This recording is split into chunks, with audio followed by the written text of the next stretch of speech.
முழு மகாபாரதம் தமிழில். இதனை மொழிபெயர்ப்பது அருள் செல்வ பேரரசன். இப்பொழுது தொடர்வது வனப்பருவம் பகுதி 39. தலைப்பு அர்ஜுனனை வாரி அணைத்த சிவன். சிவா கிளாஸ்ப்ட் அர்ஜுனா. வனப்பர்வா செக்ஷன் 39. மகாபாரதா இன் தமிழ். இது கைராத பருவ தொடர்ச்சியாகும். இந்த பதிவின் சுருக்கம்: சிவன் வேடனாக வந்து அர்ஜுனனுடன் மோதுவது, அர்ஜுனன் சிவனிடம் தோற்பது, அர்ஜுனன் செய்த துதியால் மகிழ்ந்த சிவன் அவனை தேற்றுவது. இப்பொழுது வனப்பருவம் பகுதி 39. அர்ஜுனனை வாரி அணைத்த சிவன். இதற்குள் நுழைவோம். வைசம்பாயனர் சொன்னார்: அந்த சிறப்புமிக்க தவசிகள் அனைவரும் சென்ற பிறகு பினாகத்தை தாங்குபவனும் பாவங்களை அழிப்பவனுமான சிறப்பு மிகுந்த ஹரன் சிவன், பெரும் உருவமும் இரண்டாவது மேருவை போன்ற தீரமும் தங்க மரம் போன்று ஒளி வீசும் வேடனின் உருவெடுத்து கைகளில் அழகான வில்லையும் கடும் விஷம் கொண்ட பாம்புகள் போலிருக்கும் பல கணைகளையும் எடுத்துக்கொண்டு தீ போன்ற உருவத்துடன் இமயத்தின் மார்புக்கு கீழிறங்கி வந்தான். அந்த அழகான தேவர்களுக்கு தேவன் சிவன் வேடுவ பெண்ணுரு கொண்டிருந்த உமையுடனும் பலவிதமான உருவங்களிலும் ஆடைகளிலுமிருந்த மகிழ்ச்சி பொங்கும் பூதங்களுடனும் வேடுவ ஆடைகள் அணிந்த ஆயிரக்கணக்கான பெண்களுடனும் வந்தான். ஓ மன்னா ஜனமேஜயா, இப்படிப்பட்ட துணைகளுடன் தேவர்களுக்கு தேவன் சிவன் வந்ததன் தொடர்ச்சியாக திடீரென அந்த பகுதி முழுவதும் அழகானது. விரைவில் அந்த இடம் முழுவதும் பவித்திரமான அமைதி பரவியது. நீரூற்றுகள், நீரோடைகள் மற்றும் பறவைகளின் ஒலிகள் சட்டென நின்றன. தேவர்களுக்கு தேவன் சிவன் பழியில்லா செயல் புரியும் பிரதையின் குந்தியின் மகனை அணுகிய போது அங்கே பன்றி வடிவிலிருந்த மூகன் என்ற தானவன் அசுரன் அர்ஜுனனை கொல்ல முயற்சிக்கும் அற்புதமான காட்சியை கண்டான். தன்னை கொல்ல முனையும் எதிரியை கண்ட பல்குணன் அர்ஜுனன் காண்டீபத்தையும் கடும் விஷம் கொண்ட பாம்புகள் போன்ற கணைகளையும் எடுத்தான். தனது வில்லின் நாணை சுண்டிவிட்டு அந்த நானொலியால் அந்த சூழ்நிலையை நிறைத்து அந்த பன்றியிடம், நான் இங்கே வந்து உனக்கு எந்த காயத்தையும் ஏற்படுத்தவில்லை, இருப்பினும் நீ என்னை கொல்ல முயற்சிக்கிறாய், ஆகையால் நான் நிச்சயம் உன்னை யமனின் வசிப்பிடத்திற்கு அனுப்புவேன் என்றான் அர்ஜுனன். வில்லை உறுதியாக பிடித்திருக்கும் பல்குணன் அர்ஜுனன் அந்த பன்றியை கொல்ல எத்தனிக்கும் போது வேடனுருவிலிருந்த சங்கரன் சிவன் திடீரென அவனை அர்ஜுனனை தடுத்து, இந்திரகீல மலையை போன்ற நிறத்தில் இருக்கும் இந்த பன்றியை நானே முதலில் குறிவைத்தேன் என்றான். இருப்பினும் இவ்வார்த்தைகளை மதிக்காத பல்குணன் அர்ஜுனன் அந்த பன்றியை அடித்தான். பிரகாசத்துடன் இருந்த வேடனும் நெருப்பை போன்றதும் இடியை போன்றதுமான தனது கணையை அதே பொருளின் பன்றியின் மீது அடித்தான். இருவராலும் அடிக்கப்பட்ட கணைகள் ஒரே நேரத்தில் மூகனின், அதாவது பன்றி உருவில் இருந்த அசுரனின் பரந்த மேனியில் கடுமையாக தைத்தன. அந்த இரு கணைகளும் இந்திரனின் இடியும், அதாவது வஜ்ராயுதமும் மேகங்களில் உள்ள இடியும் சேர்ந்து மலையின் மார்பில் விழுவது போன்று பெரும் சத்தத்துடன் அந்த பன்றியின் மேல் விழுந்தன. பல கணைகளை ஒத்த அந்த எரியும் வாய் கொண்ட பாம்புகள் போன்ற இரு கணைகளின் தாக்கத்தால் மூகன், அதாவது பன்றி உருவில் இருந்த அந்த அசுரன் தனது உயிரை விட்டு மீண்டும் ராட்சச உரு எடுத்தான். எதிரிகளை கொல்லும் ஜிஷ்ணு அர்ஜுனன் தேவனை போன்ற பிரகாசத்துடனும் வேடுவ உடையுடனும் பல பெண்களுடனும் இருந்த அந்த மனிதனை சிவனை தன் முன் கண்டான். அவனை கண்ட குந்தியின் மகன் அர்ஜுனன் மகிழ்ச்சி நிறைந்த இதயத்துடன் புன்னகை ஊத்தவாறு, பெண்கள் சூழ தனிமையில் இந்த கானகத்தில் சுற்றித் திரியும் நீ யார்? தங்கத்தை போன்ற பிரகாசத்துடன் இருக்கும் நீ இந்த பயங்கரமான கானகத்தை கண்டு அஞ்சவில்லையா? என்னை கொல்லும் நோக்கோடு வந்த இந்த ராட்சசனை நானே முதலில் குறிவைத்தேன். என்னால் முதலில் குறிபார்க்கப்பட்ட பன்றியை நீ ஏன் அடித்தாய்? இதன் காரணமாக நீ என்னிடமிருந்து உயிருடன் தப்ப முடியாது. என்னிடம் நீ நடந்து கொண்ட விதம் துரத்தல் சடங்கின்படி இல்லை. ஆகையால் ஓ மலைவாசியே, நான் உனது உயிரை எடுப்பேன் என்றான் அர்ஜுனன். பாண்டுவின் மகனால் அர்ஜுனனால் இப்படி சொல்லப்பட்ட அந்த வேடன், அதாவது வேடன் உருவிலிருந்த சிவன் புன்னகைத்தபடியே இடது கையால் தனது வில்லை தாங்கி மென்மையான வார்த்தைகளால், ஓ வீரனே, நீ என்னை குறித்து கவலைப்படாதே. கானகவாசிகளான எங்களுக்கு இந்த கானக நிலமே சரியான வசிப்பிடம். உன்னை மதிக்கும் அதே வேளையில் உன்னை ஒரு கேள்வியும் கேட்கிறேன். இவ்வளவு சிரமங்களுக்கு இடையில் நீ ஏன் இந்த இடத்தை உனது வசிப்பிடமாக தேர்ந்தெடுத்தாய்? ஓ தவசியே, மிருகங்கள் நிறைந்த இந்த கானகமே எங்கள் வீடு. ஆனால் மென்மையாகவும் வசதியாகவும் வளர்க்கப்பட்டு நெருப்பை போன்ற பிரகாசத்துடன் இருக்கும் நீ ஏன் இந்த தனிமையான பகுதியில் தனியாக வசிக்கிறாய் என்று கேட்டான் வேடன் உருவிலிருக்கும் சிவன். அர்ஜுனன் சொன்னான், காண்டீபத்தையும் நெருப்பு போன்ற ஒளி வீசும் கணைகளையும் நம்பியே நான் இந்த பெரும் கானகத்தில் இரண்டாவது பாவகி, அதாவது அக்னி போல வாழ்கிறேன். மிருக உரு கொண்டு வந்த இந்த கொடூரமான ராட்சசன் என்னால் எப்படி கொல்லப்பட்டான் என்பதை கண்டாய் என்றான் அர்ஜுனன். அதற்கு அந்த வேடன், அதாவது சிவன், இந்த ராட்சசன் எனது வில்லிருந்து அடிக்கப்பட்ட கணையாலேயே கொல்லப்பட்டு என்னால் யமனுலகு அனுப்பப்பட்டான். அவன் என்னாலேயே முதலில் குறிவைக்கப்பட்டான். எனது அடியாலேயே அவன் ராட்சசன் மூகன் உயிரும் பிரிந்தது. உனது பலத்தில் கர்வம் கொண்டு உனது சொந்த தவறுகளுக்காக மற்றவர்களை குறை சொல்கிறாய். ஆகையால் ஓ இழிந்தவனே, உனது குறைக்காக நீ என்னிடமிருந்து உயிருடன் தப்ப மாட்டாய். அப்படியே நில். நான் உன் மீது வஜ்ரத்தை போன்ற கணைகளை அடிக்கிறேன். நீயும் உனது சக்தியில் சிறந்ததை பயன்படுத்தி உனது கணைகள் என் மீது அடிக்க முயற்சி செய் என்றான் வேடன் உருவிலிருந்த சிவன். வேடனின் இவ்வார்த்தைகளை கேட்ட அர்ஜுனன் மிகவும் கோபம் கொண்டு கணைகளால் சிவனை தாக்கினான். இருப்பினும் அந்த வேடன் சிவன் மகிழ்ச்சி நிறைந்த இதயத்துடன் அந்த கணைகள் அனைத்தையும் ஏற்றுக்கொண்டு தொடர்ச்சியாக, இழிந்தவனே, எனது முக்கிய உள்ளுறுப்புகளை தொலைக்குமாறு உனது சிறந்த கணைகளை என் மீது அடி என்றான் சிவன். இப்படி சொல்லப்பட்ட அர்ஜுனன் தனது கணைகளை மழையெனப் பொழிந்தான். இருவரும் மிகுந்த கோபமடைந்து கடும் போரில் ஈடுபட்டு ஒருவர் மீது ஒருவர் கடும் விஷம் கொண்ட பாம்புகள் போன்ற கணைகளை மழையாக பொழிந்தனர். பிறகு அர்ஜுனன் வேடன் மீது கனை மழையை நன்றாக பொழிந்தான். இருப்பினும் சங்கரன் சிவன் அந்த பெரும் மழையை மகிழ்ச்சி நிறைந்த இதயத்துடன் தாங்கிக் கொண்டான். பினாகத்தை தாங்குபவன் சிவன் அந்த கனை மழையை சிறிது நேரம் தாங்கிக் கொண்டு காயமற்று அசையாத மலையென நின்றான்.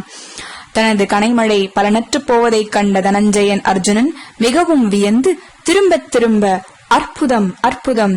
ஐயோ, உண்மையான உறுப்புகள் கொண்ட இந்த மலைவாசி நடுங்காமல் காண்டீபத்தில் இருந்து செல்லும் கணைகளை தாங்கிக் கொள்கிறானே, யார் இவன்? இவன் ருத்திரனா அல்லது வேறு ஏதாவது தேவன் அல்லது யக்ஷன் அல்லது அசுரனாக இருப்பானா? சில நேரங்களில் தேவர்களும் இமயத்தின் உயரங்களுக்கு இறங்கி வருவார்களே. பினாகத்தை தாங்கியிருக்கும் தேவனை, சிவனை தவிர வேறு யாராலும் என்னால் அடிக்கப்பட்டு காண்டீபத்தில் இருந்து தொடர்ச்சியாக புறப்படும் ஆயிரக்கணக்கான கணைகளை தாங்க முடியாதே. அவன் தேவனோ, யக்ஷனோ, ருத்திரனை, சிவனை தவிர அவன் வேறு யாரோ? அது எப்படி இருந்தாலும் எனது கணைகள் மூலம் அவனை யமனுலகு அனுப்புவேன் என்று நினைத்துக் கொண்டான். ஓ மன்னா ஜனமேஜயா! இப்படி யோசித்த அர்ஜுனன் மகிழ்ச்சியான இதயத்துடன் சூரியனின் கதிர்களைப் போல ஒளி வீசும் நூற்றுக்கணக்கான கணைகளை அடித்தான். இருப்பினும் உலகங்களை படைத்த அந்த சிறப்பு மிக்கவன், திரிசூலத்தை தாங்குபவன் சிவன் கல் மழையை தாங்கிக் கொள்ளும் மலையைப் போல கணைகளின் அந்த பெருமழையை மகிழ்ச்சி நிறைந்த இதயத்துடன் தாங்கிக் கொண்டான். விரைவில் பல்குணனின் கணைகள் தீர்ந்து போயின. இதை கவனித்த அர்ஜுனன் மிகவும் அச்சமுற்றான். அந்த பாண்டுவின் மகன் அர்ஜுனன் காண்டவ வனம் எரிந்தபோது வற்றாத அம்பரா தூணியை கொடுத்த சிறப்பு மிகுந்த தேவனான அக்னியை நினைக்க ஆரம்பித்தான். அர்ஜுனன், ஐயோ, எனது கணைகள் தீர்ந்து விட்டனவே, இனி எனது வில்லில் வைத்து எதை அடிப்பது? எனது கணைகளை எல்லாம் விழுங்கும் இந்த மனிதன் யார்? ஈட்டிகளால் கொல்லப்படும் யானைகளைப் போல எனது வில்லின் நுனியை வைத்து அடித்துக் கொன்று அவனை கதாயுதம் தாங்கும் யமனின் உலகத்திற்கு அனுப்பி வைப்பேன் என்று எண்ணினான் அர்ஜுனன். பிறகு சிறப்பு வாய்ந்த அர்ஜுனன் தனது வில்லை எடுத்துக்கொண்டு அந்த வேடனை தனது வில்லின் நாணினால் இழுத்து இடியைப் போன்று இறங்கும் கடும் அடிகளை அடித்தான். எதிரி வீரர்களை கொல்லும் குந்தியின் மகன் அர்ஜுனன் வில்லின் நுனியை வைத்து சண்டையிட்ட போது அந்த மலைவாசி சிவன் அர்ஜுனன் கையில் இருந்த அந்த தெய்வீக வில்லை பறித்தான். தன்னிடம் இருந்த வில் பறிக்கப்பட்டதை கண்ட அர்ஜுனன் தனது வாளை எடுத்து சண்டையை முடிக்க எண்ணி எதிரியை நோக்கி ஓடினான். பிறகு அந்த குரு இளவரசன் அர்ஜுனன் தனது கைகளின் மொத்த பலத்தையும் பயன்படுத்தி கடும் கற்களாலும் தாங்கிக் கொள்ள முடியாத அந்த கூர்மையான ஆயுதத்தை கொண்டு அந்த வேடனின் தலையில் அடித்தான். ஆனால் வாள்களில் முதன்மையான அந்த வாள் அந்த வேடனின் சிவனின் தலையை தொட்டவுடன் துண்டுகளாக சிதறிப் போயிற்று. பிறகு பல்குணன் அர்ஜுனன் மரங்களைக் கொண்டும் கற்களைக் கொண்டும் சண்டை செய்தான். பெரும் உடல் படைத்த வேடனின் வேடத்திலிருந்த அந்த சிறப்பு மிகுந்த தேவன் சிவன் மரங்கள் மற்றும் கற்களின் மழையை பொறுமையாக தாங்கிக் கொண்டான். பிறகு பிரிதையின் குந்தியின் பலம் பொருந்திய மகன் கோபத்தில் வாயிலிருந்து புகைவர மடக்கிய கை முட்டியை கொண்டு வேடன் உருவில் வந்திருந்த வெல்லப்பட முடியாத கடவுளை சிவனை இடி போன்ற அடிகளால் அடித்தான். வேடன் உருவில் இருந்த கடவுள் சிவபெருமான் பல்குணனின் அர்ஜுனனின் அடிகளுக்கு பதிலாக இந்திரனின் வஜ்ராயுதத்தை போன்ற கடுமையான அடிகளை கொடுத்தான். பாண்டுவின் மகனுக்கும் அர்ஜுனனுக்கும் அந்த வேடனுக்கும் அதாவது சிவனுக்கும் இடையில் நடந்த அந்த சண்டையில் விழுந்த அடிகளால் அந்த இடம் முழுவதும் பயங்கர சத்தம் எழுந்தது. பழங்காலத்தில் விருத்திரனுக்கும் வாசவனுக்கும் இடையே நடந்த சண்டையை போன்று இருந்த அடிகளாலான அந்த கடும் சண்டை சிறிது நேரமே நீடித்தது. பலம் பொருந்திய ஜிஷ்ணு அதாவது அர்ஜுனன் அந்த வேடனை கட்டி பிடித்து தனது மார்பால் அவனை சிவனை நசுக்க ஆரம்பித்தான். ஆனால் பெரும் பலம் பொருந்திய அந்த வேடன் உணர்வற்ற பாண்டுவின் மகனை அர்ஜுனனை மிக கடுமையாக நசுக்கினான். அவர்கள் இருவர் கரங்கள் மற்றும் மார்புகளின் அழுத்தத்தின் காரணமாக நெருப்பிலெரியும் கரி போல அவர்கள் உடல் புகையை கக்கத் தொடங்கின. பிறகு அந்த பெரும் தெய்வம் சிவன் ஏற்கனவே அடிபட்ட பாண்டுவின் மகனை அர்ஜுனனை மேலும் அடித்தும் கோபத்துடன் தனது முழு பலத்தை பயன்படுத்தி அவனை உணர்விழக்கச் செய்தான். பிறகு ஓ பாரதா ஜனமேஜயா, அந்த தேவர்களுக்கு தேவனால் நசுக்கப்பட்ட பல்குணன் அர்ஜுனன் காயம்பட்டு சிதைந்த உறுப்புகளால் அசையும் தன்மையை இழந்து சதைப்பிண்டமானான். அந்த சிறப்பு மிக்க தெய்வத்தால் சிவபெருமானால் அழிக்கப்பட்ட அவன் அர்ஜுனன் அசையும் தன்மையை இழந்து செத்தவனைப் போல மூச்சற்று பூமியில் விழுந்தான். இருப்பினும் விரைவில் உணர்வை அடைந்து கிடந்த நிலையிலிருந்து எழுந்து உடல் முழுதும் இரத்தத்தால் நனைந்து மிகவும் துக்கத்துக்கு உள்ளானான். மானசீகமாக அந்த தேவர்களுக்கு தேவனை சிவனை பணிந்து களிமண்ணால் அந்த தெய்வத்தை சிவனை செய்து மலர் மாலைகளால் வழிபட்டான். பவனின் சிவனின் களிமண் சிலைக்கு தான் சாற்றிய மாலை அந்த வேடனின் தலையை அலங்கரிப்பதைக் கண்ட பாண்டுவின் மகன் அர்ஜுனன் மிகவும் மகிழ்ந்து இயல்பு நிலையை அடைந்தான். பிறகு அவன் அர்ஜுனன் பவனின் சிவனின் பாதத்தில் நெடுஞ்சான் கிடையாக விழுந்தான். அந்த தெய்வமும் அவனிடம் திருப்தி கொண்டான். அர்ஜுனனின் அற்புதத்தை கண்ட ஹரன் சிவன் கடும் தவத்தால் அவனது அர்ஜுனனது உடல் மெலிந்திருப்பதைக் கண்டு அவனிடம் ஆழ்ந்த குரலில் மேகங்களைப் போன்ற கர்ஜனையுடன், ஓ பல்குணா அர்ஜுனா, இணையற்ற உனது செயலைக் கண்டு நான் திருப்தி அடைந்தேன். வீரத்திலும் பொறுமையிலும் உனக்கு ஈடான இன்னொரு சத்திரியன் யாரும் இல்லை.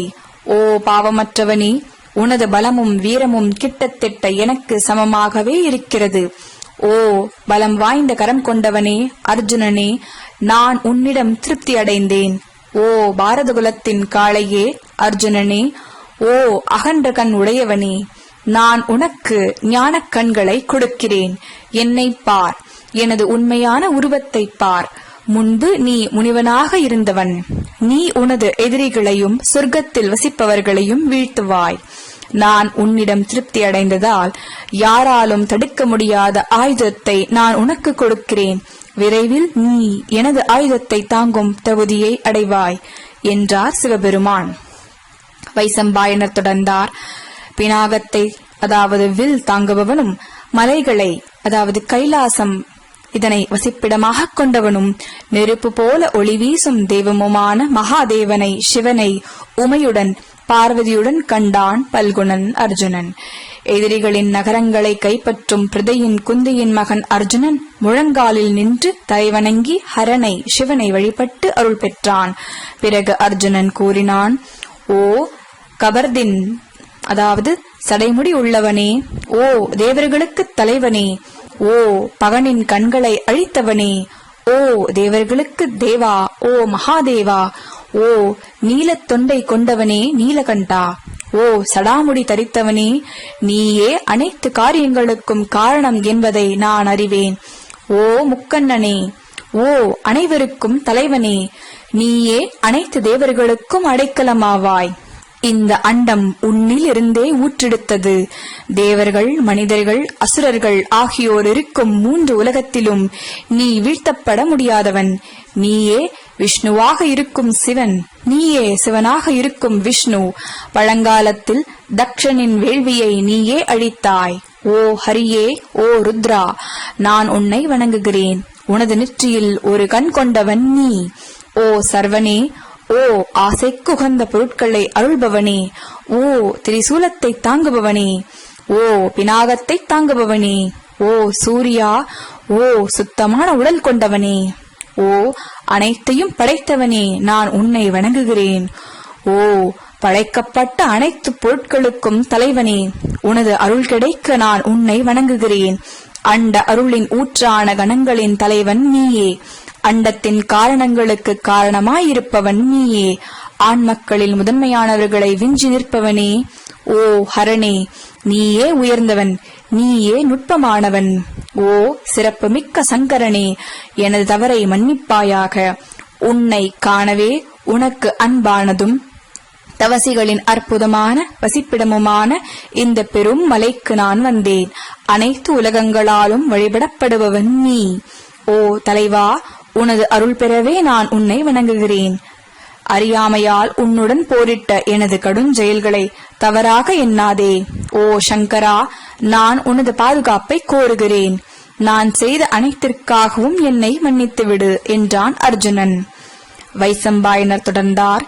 காளையை தனது குறியீடாக கொண்ட அந்த பலம் பொருந்திய தெய்வம் அர்ஜுனனின் அழகான கரங்களை தனது கரங்களால் பற்றி புன்னகைத்து, நான் உன்னை மன்னித்து விட்டேன் என்று சொல்லி தனது கரங்களால் அர்ஜுனனை வாரி அணைத்து மீண்டும் அர்ஜுனனை சமாதானப்படுத்தினார் சிவபெருமான். இத்துடன் வனபருவம் பகுதி 39 அர்ஜுனனை வாரி அணைத்து சிவன் நிறைவுற்றது.